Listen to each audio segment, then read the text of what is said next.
Oziọma dịka Luk si kwuo isi nke mbụ, ebe ọtụtụ mmadụ tinyere aka ha ide akwụkwọ banyere ihe ahụ nke mezuworo n'etiti anyị. Ha dere ihe ndị mbụ ji anya ha ahụ ihe ndị a, bụrụkwa ndị na-ekwupụta ozi ọma gwara anyị.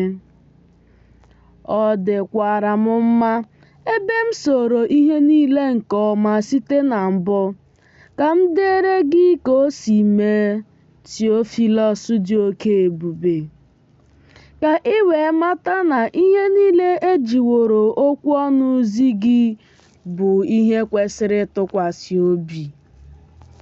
N'ụbọchị Herọd eze Judia, otu onye nchụaja dị, aha ya bụ Zekaraya, nke si n'otu obodo Abija pụta.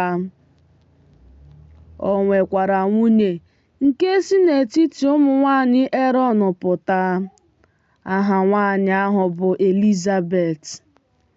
Ha abụọ bụ ndị ezi omume n'ihu Chineke, na-aga n'ihe niile Onyenwe anyị nyere n'iwu na ihe niile ọ gụrụ n'ihe ziri ezi na-adịghị ịta ụta.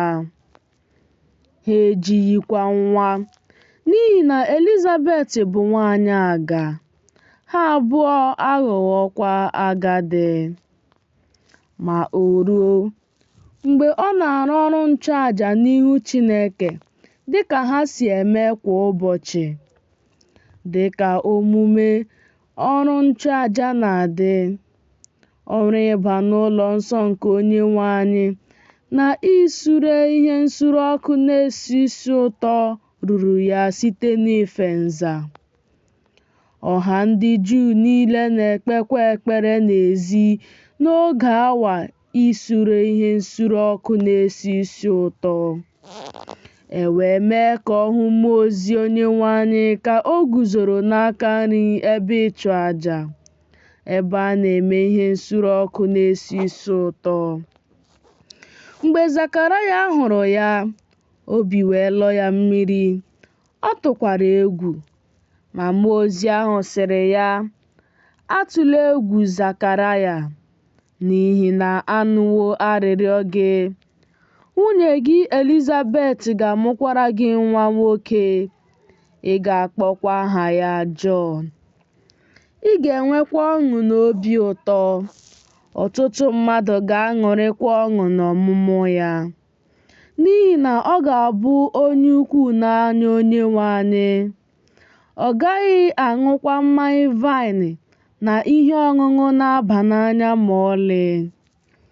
A ga-emekwa ka o jupụta na mmụọ nsọ ọbụla site n'afọ nne ya.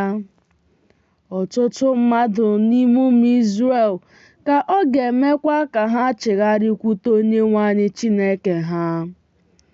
Ya onwe ya ga-agakwa n'ihu ya n'ime mmụọ na ike Elaịja, ime ka obi ndị bụ nna chegharịkwute ụmụ ha, imekwa ka ndị na-anụghị ihe chegharịa ịga n'uche ndị ezi omume, idozi nye Onyenwe anyị otu ndị akwadebeworo ya."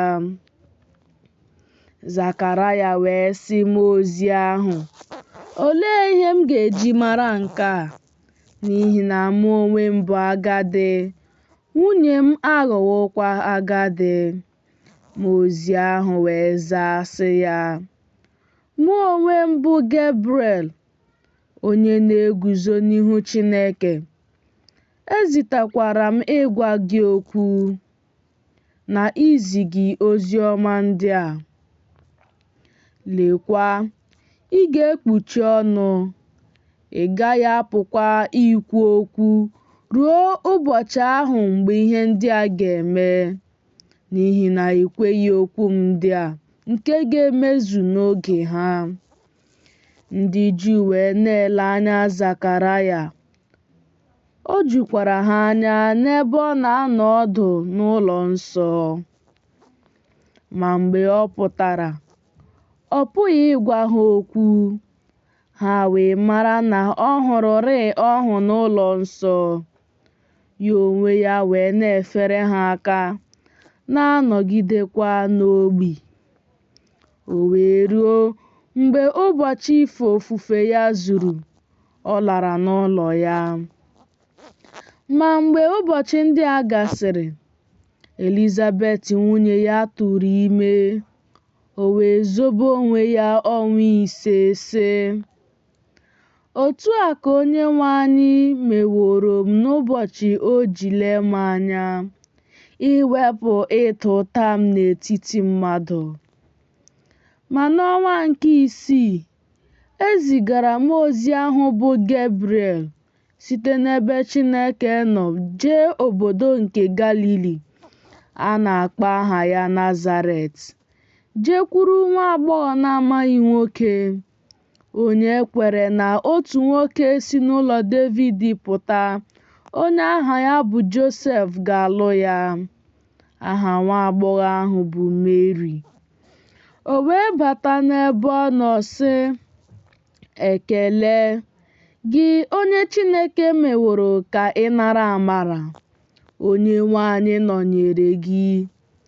Ma obi lọrọ ya mmiri nke ukwuu n'okwu ya. O wee na-atụle n'uche ya ụdị ekele okwu a ga-abụ. Mmụọ ozi ahụ wee sị ya, "Atụla egwu Mary, n'ihi na Chineke mere gị amara. Lekwa, ị ga-atụrụ ime, mụta nwa nwoke, kpọọ aha ya Yeshua. Ma nwoke ahụ ga-abụ onye ukwu. A ga-akpọkwa ya Ọkpara nke Onye kachasị ihe niile elu. Onyenwe anyị Chineke ga-enyekwa ya ocheeze nna ya Devid. Ọ ga-abụkwa eze ụlọ Jekọb ruo mgbe ebighị ebi. Alaeze ya agaghị agwụkwa agwụ."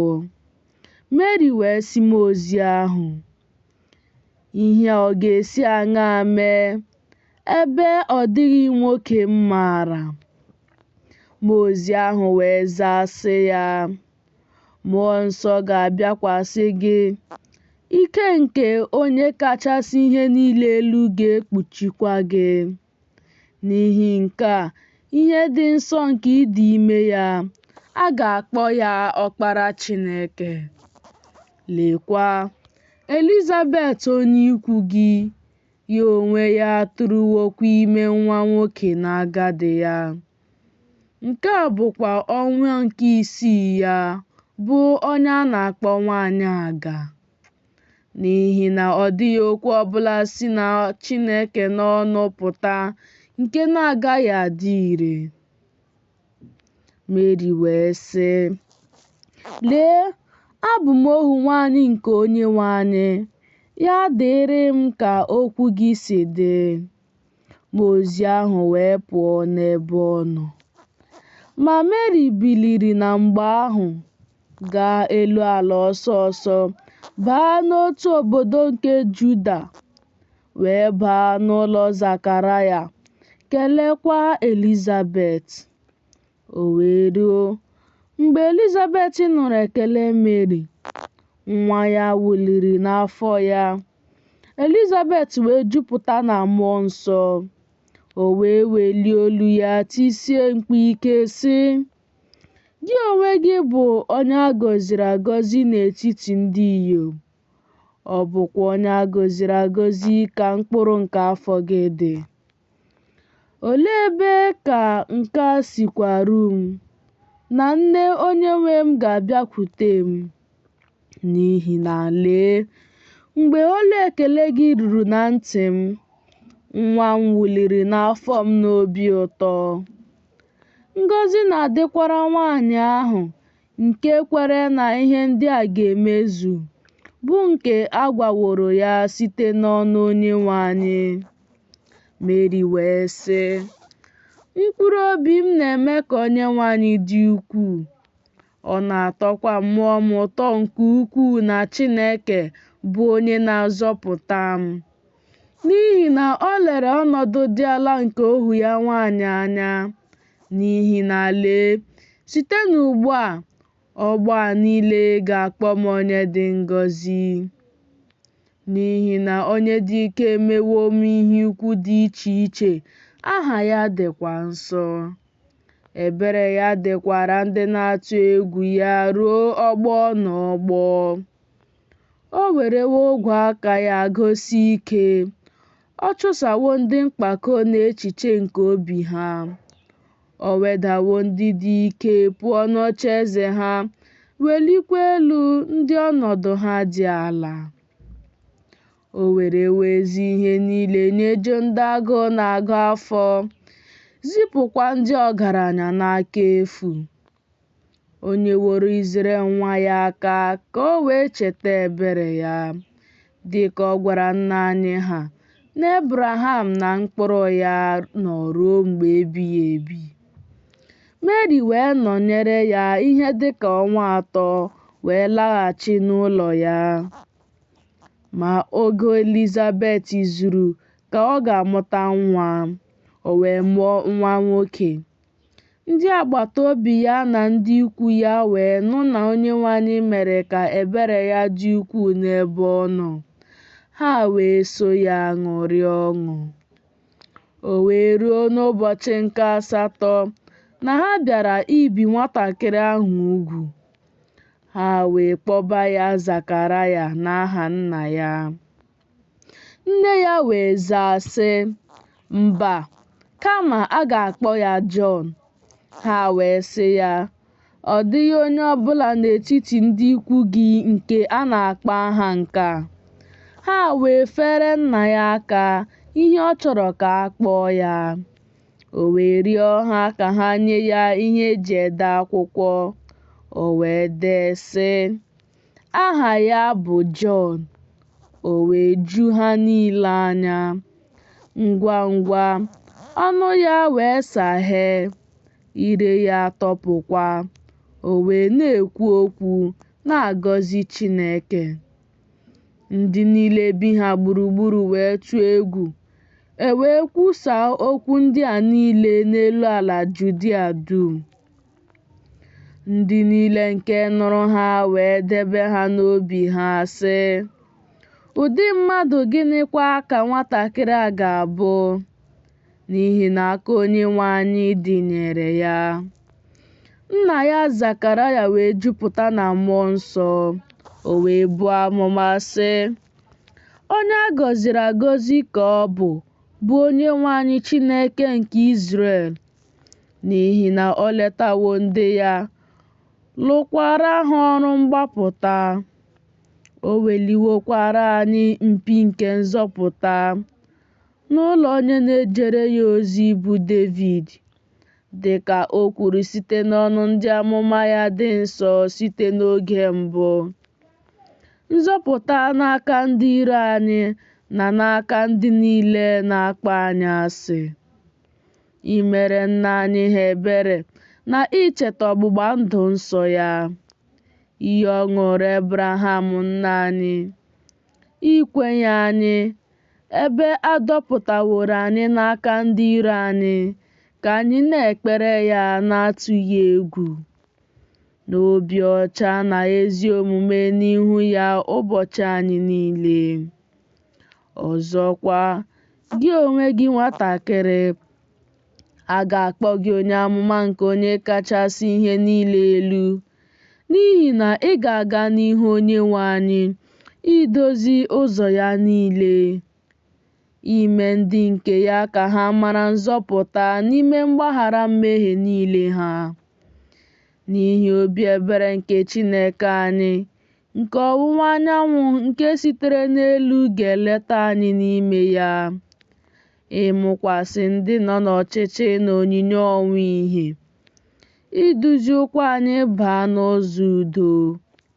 Nwatakịrị ahụ wee na-eto, na-esikwa ike na mmụọ ya. O wee nọ n'ịkpa ruo ụbọchị e were ya gosi Izrel.